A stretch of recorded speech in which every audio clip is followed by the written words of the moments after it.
अस्सलाम वालेकुम स्टूडेंट्स, क्या हाल है आपकी। उम्मीद करती हूँ कि आप सब ठीक होंगे। और आज के इस वीडियो में ग्रे हेयर का एक सोल्यूशन आप लोगों के लिए लेके हैं। बेसिकली ये बड़ा डिमांडिंग वीडियो है क्योंकि बहुत ज़्यादा प्रॉब्लम है। जिनके भी बाल वाइट हो चुके हैं, ठीक है, उनको बार बार रूट टचअप करना, फिर वो जो एक स्किन पे एलर्जी होती है उसका प्रॉब्लम होता है।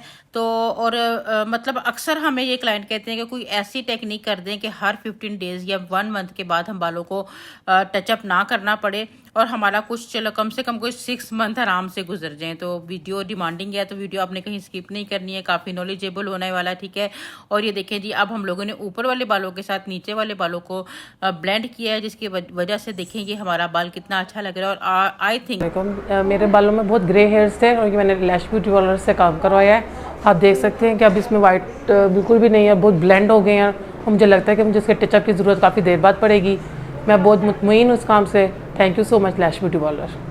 कस्टमर के रिव्यूज़ भी आपने सुन लिए, कस्टमर हमारा कितना खुश था, ठीक है। और उसने हाँ बहुत बहुत खुशी के साथ बहुत अच्छा से रिव्यूज़ भी हमें दिए। ये भी कम लोगों में हिम्मत होती है, कितना भी अच्छा काम कर लो, बहुत कम लोग होते हैं जो अप्रिशिएट करते हैं, ठीक है।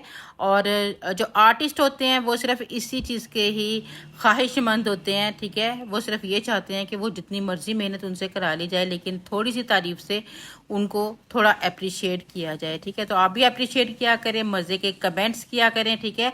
और कोई नया काम करने की कोशिश करे तो ज़रूर उसको थोड़ा सा हौसला दिया करें, ठीक है, अप्रिशिएट किया करें। अब ये देखें जी, अब हम लोगों ने ऐसे स्टेप बाय स्टेप सेक्शन बनाए हैं। सेक्शन बनाने के बाद जहाँ तक वाइट बाल हैं उन बालों को हमने नहीं छेड़ना है। जहाँ तक गोल्ड गोल्ड बाल आपको नज़र आ रहे हैं, ठीक है, ऑलरेडी यहाँ पर थोड़ी सी लिफ्टिंग तो इनकी है, 7-6-7 लेवल की लिफ्टिंग है। तो हम लोगों ने 10 वॉल्यूम इसमें यूज़ किया क्योंकि बाल काफ़ी वीक था। और हम लोगों ने इसमें प्लेक्स का बहुत ज़्यादा यूज़ किया है क्योंकि लेंथ का बाल जो है वो ड्राई ना हो जाए। पहले ही इनकी बालों की लेंथ कम थी, तो बाद में कटिंग का भी कोई हमें मतलब नहीं था कि इन्होंने कोई करवानी है। ट्रिम हल्का सा हमने लास्ट में ज़रूर किया था। तो हम लोगों ने इसमें हमने ओला प्लेक्स का स्टेप नंबर 1 है वो थोड़ा थोड़ा साथ मिक्स किया और उसको हम लोगों ने यहाँ पर अप्लाई किया। आप यकीन करें, 0 डैमेज बाल था। और जो एक प्रॉब्लम होता है ना क्लाइंट को कि बालों का कलर तो बहुत अच्छे से हो जाता है लेकिन बाल बाद में ड्राई और डैमेज नज़र आना शुरू हो जाते हैं। तो क्लाइंट से भी रिक्वेस्ट है कि जो उनको बताया जाता है शैम्पूज कंडीशनर्स वो उस तरीके से यूज़ करें, बालों की केयर करें, ठीक है।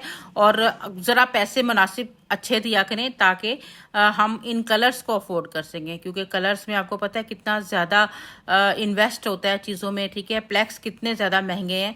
तो उन सबके चार्जेस जब आप किसी हेयर आर्टिस्ट को पे करोगे तो आपका बाल भी सेव रहेगा और आप अच्छे तरीके से नए नए कलर्स की जो मुख्तलिफ डिफरेंट लुक्स हैं उनको भी अचीव कर सकते हो।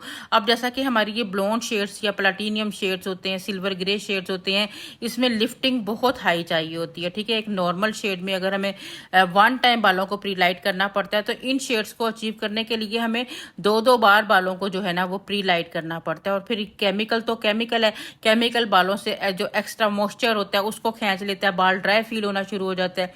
जबकि अगर हम इसमें प्लेक्स ऐड करेंगे, ठीक है, और क्लाइंट उसका पे करेगा तो वो बाल आपके डैमेज नहीं होंगे। तकरीबन 30 मिनट गुजर जाने के बाद बालों की कुछ ऐसी कंडीशन थी, बाल कोई 8-7-8 लेवल तक आ चुका था, ठीक है।